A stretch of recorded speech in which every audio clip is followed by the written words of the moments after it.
નમસ્કાર મિત્રો, સ્વાગત છે અમારા યુટ્યુબ ચેનલ ઓલેજ હેપી. મિત્રો, આજે આપણે જીએસઆરટીસી હેલ્પર માટેનું મોડલ પેપર નંબર 2 જોઈશું, જે તમને આવનારી પરીક્ષા માટે ઉપયોગી થઈ રહેશે.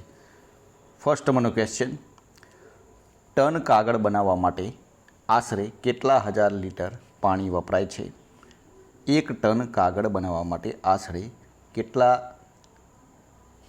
હજાર લીટર પાણી વપરાય છે? જેનો સાચો જવાબ રહેશે મિત્રો 30,000 લીટર પાણી વપરાય છે. એટલે કે 1 ટન કાગળ બનાવવા માટે 30,000 લીટર પાણીનો ઉપયોગ થતો હોય છે. આગળનો ક્વેશ્ચન: પૌરાણિક પરંપરા અનુસાર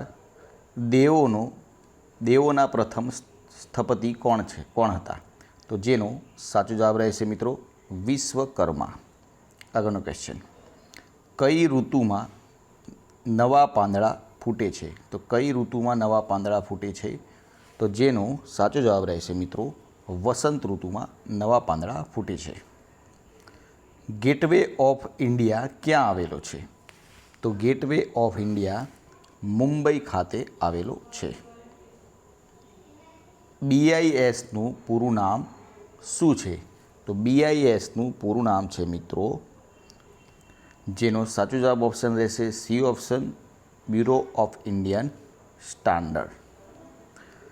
9મા નંબરનો ક્વેશ્ચન: 1933માં ગુજરાતમાં સૌપ્રથમ પેપર મિલની સ્થાપના અમદાવાદ નજીક ક્યાં થઈ હતી? તો જેનો સાચો જવાબ રહેશે મિત્રો બારે જેટલી.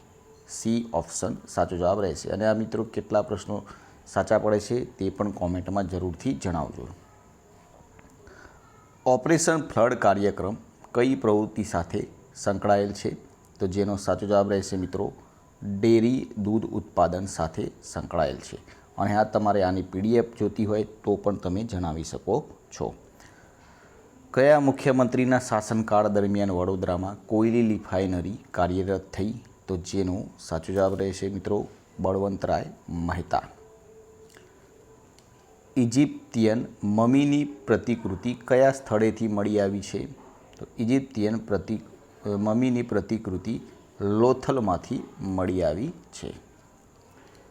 લોથલનો મતલબ શું થાય છે? તો લોથલનો મતલબ મરેલાનો ટેકરો, એટલે કે બી ઓપ્શન સાચો જવાબ રહેશે. પ્રાચીન સમયમાં ભરૂચ શહેરનો ઉલ્લેખ કયા નામથી થતો હતો? તો પ્રાચીન સમયમાં ભરૂચ શહેરનો ઉલ્લેખ કયા નામથી થતો હતો? તો સાચો જવાબ છે આપેલ તમામ, એટલે કે ભૃગ કચ્છ, બ્રોંચ અને બારીગાજા, આ 3 નામથી ઉલ્લેખાતો હતો. પદ્મનાભ કૃત કાન્હદે પ્રબંધ કઈ ભાષામાં લખાયેલું છે? તો જેનો સાચો જવાબ છે મિત્રો ગુજરાતી ભાષામાં લખાયેલ છે. કચ્છ જિલ્લામાં આવેલું કંઠકોટ કિલ્લાનું સૂર્ય મંદિર કયા વંશના સમયમાં બંધાયેલું છે? સાચો જવાબ છે મિત્રો વાઘેલા સમયમાં બંધાયેલું છે. ગાંધીજી કયા વર્ષમાં બેરિસ્ટર તરીકેનું નસીબ આજમાવા દક્ષિણ આફ્રિકા રવાના થયા હતા? તો જેનો સાચો જવાબ છે 1893, એટલે કે બી ઓપ્શન સાચો જવાબ રહેશે. દેવની મોરી સ્તૂપ કોના શાસનકાળ દરમિયાન બંધાયું હતું? 18મા ક્વેશ્ચનનો સાચો જવાબ રહેશે રુદ્રસેન. 19મા નંબરનો ક્વેશ્ચન: સિંધુ સંસ્કૃતિની શિંગડાવાળી દેવીની છબીવાળો ઘડો કયા સ્થળેથી મળી આવ્યો છે? સાચો જવાબ છે પાદરીમાંથી મળી આવ્યો છે. સોલંકી સમયનું કર્ણમુક્તેશ્વર મંદિર ક્યાં ખાતે આવેલ છે? તો જેનો સાચો જવાબ છે અમદાવાદ ખાતે આવેલ છે. પ્લેઇંગ ઇટ માય વે એ કોની આત્મકથા છે? તો જેનો સાચો જવાબ રહેશે સચિન તેંડુલકરની આત્મકથા છે. ક્રિકેટની રમત માટે ગ્રીન પાર્ક સ્ટેડિયમ ક્યાં આવેલું છે? તો ક્રિકેટની રમત માટે ગ્રીન પાર્ક સ્ટેડિયમ કાનપુર ખાતે આવેલું છે. કયા રમતવીરને હોકીના જાદુગર તરીકે ઓળખવામાં આવે છે? તો જેનો સાચો જવાબ છે ધ્યાનચંદજીને હોકીના જાદુગર તરીકે ઓળખવામાં આવે છે. મેજર ધ્યાનચંદજીના જન્મદિવસ 29 ઓગસ્ટને કયા દિવસ તરીકે ઉજવવામાં આવે છે? તો જેનો સાચો જવાબ છે રાષ્ટ્રીય રમતગમત દિવસ તરીકે ઉજવવામાં આવે છે. પ્રથમ એશિયન ગેમ્સ ક્યાં યોજાઈ હતી? તો પ્રથમ એશિયન ગેમ્સ દિલ્હી ખાતે યોજાઈ હતી. પ્રથમ એશિયન ગેમ્સ કયા વર્ષમાં યોજાઈ હતી? તો પ્રથમ એશિયન ગેમ્સ 1951માં યોજાઈ હતી. એટલે કે બી ઓપ્શન સાચો જવાબ રહેશે. ઇંગ્લિશ ચેનલ તરીકે પસાર કરનાર પ્રથમ ભારતીય કોણ હતું? તો જેનો સાચો જવાબ રહેશે મિહિર સેન. બી ઓપ્શન સાચો જવાબ રહેશે. રણજી ટ્રોફી જેના નામથી રમાય છે તે રણજીતસિંહજી કયા શહેરના હતા? દરેક મિત્રોને ખ્યાલ હશે, જામનગરના હતા. ગ્રાન્ડ માસ્ટર ઉપાધિ કઈ રમતમાં આપવામાં આવે છે? તો આ પણ દરેક મિત્રોને ખબર જ હશે, શતરંજ, ચેસમાં ગ્રાન્ડ માસ્ટર ઉપાધિ આપવામાં આવે છે. પ્રથમ ક્રિકેટ વિશ્વકપ કયા વર્ષમાં યોજાયો હતો? તો જેનો સાચો જવાબ રહેશે 1975માં. પ્રથમ ક્રિકેટ વિશ્વકપમાં વિજેતા કોણ બન્યું હતું? જેનો સાચો જવાબ રહેશે મિત્રો વેસ્ટ ઇન્ડિઝ બન્યું હતું. ભારતે સૌપ્રથમ ક્રિકેટ વિશ્વકપ કયા વર્ષમાં જીત્યો હતો? તો કપિલ દેવના સમયમાં જે જીતવામાં આવ્યો હતો 1983માં. કઈ રમત ઘોડા પર બેસીને રમાય છે? તો જેનો સાચો જવાબ રમત છે પોલો રમત ઘોડા પર બેસીને રમાય છે. ગુજરાત સાહિત્ય સભા દ્વારા કયો પુરસ્કાર આપવામાં આવે છે?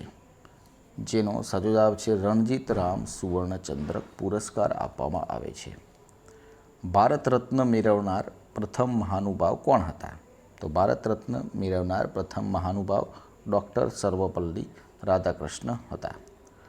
જ્ઞાનપીઠ પુરસ્કાર મેળવનાર પ્રથમ સાહિત્યકાર કોણ હતા? મહિલા સાહિત્યકાર કોણ હતા? પ્રથમ મહિલા સાહિત્યકાર કોણ હતા? સાચો જવાબ છે આશાપૂર્ણા દેવી. નોબલ પ્રાઇઝ મેળવનાર પ્રથમ ભારતીય કોણ હતા? તો નોબલ પ્રાઇઝ મેળવનાર પ્રથમ ભારતીય રવિન્દ્રનાથ ટાગોર હતા. કઈ મહિલાને નોબલ પુરસ્કાર અને પછીથી ભારત રત્ન પણ મળેલ છે? સાચો જવાબ છે મિત્રો મધર ટેરેસાને.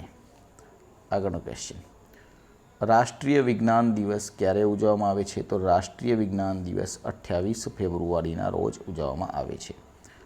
વિશ્વ પર્યાવરણ દિવસ ક્યારે ઉજવવામાં આવે છે? તો વિશ્વ પર્યાવરણ દિવસ 5 જૂનના રોજ ઉજવવામાં આવે છે.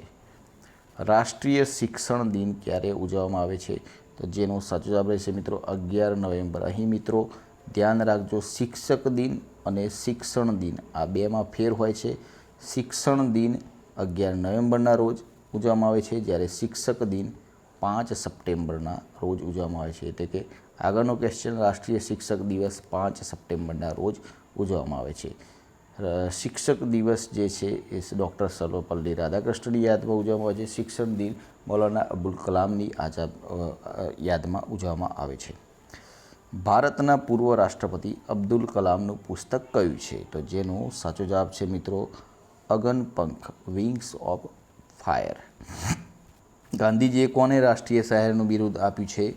ઝવેરચંદ મેઘાણીને. આગળનો ક્વેશ્ચન, જય જવાન જય કિસાન જય વિજ્ઞાન સૂત્ર કોણે આપ્યું છે? તો દરેક મિત્રોને ખ્યાલ હશે, અટલ બિહારી વાજપેયી. ભારતમાં લોકનાયક તરીકે કોણ ઓળખાય છે? તો લોકનાયક તરીકે જયપ્રકાશ નારાયણ ઓળખાય છે. ગાંધીજીએ કાકા સાહેબ કાલેલકરને કયું બિરુદ આપ્યું હતું? જેનો સાચો જવાબ છે મિત્રો સવાઈ ગુજરાતી બિરુદ આપ્યું હતું. કુમાર સામયિકના સ્થાપક કોણ હતા? જેનો સાચો જવાબ છે રવિશંકર રાવળ. જળવાયુ, વોટર, ગેસ કયા બે વાયુઓનું મિશ્રણ છે? તો જેનો સાચો જવાબ રહેશે મિત્રો કાર્બન મોનોક્સાઇડ અને હાઇડ્રોજન. C option. તારાઓનું ટમટમતું દેખાવા માટે કઈ પ્રકાશીય ઘટના જવાબદાર છે? તો એનો સાચો જવાબ તમારે મિત્રો કોમેન્ટ બોક્સમાં જણાવવાનો છે. અને હા, કાલે ફરીથી નવા વિડીયો સાથે મળીશું. જય હિન્દ, જય ભારત.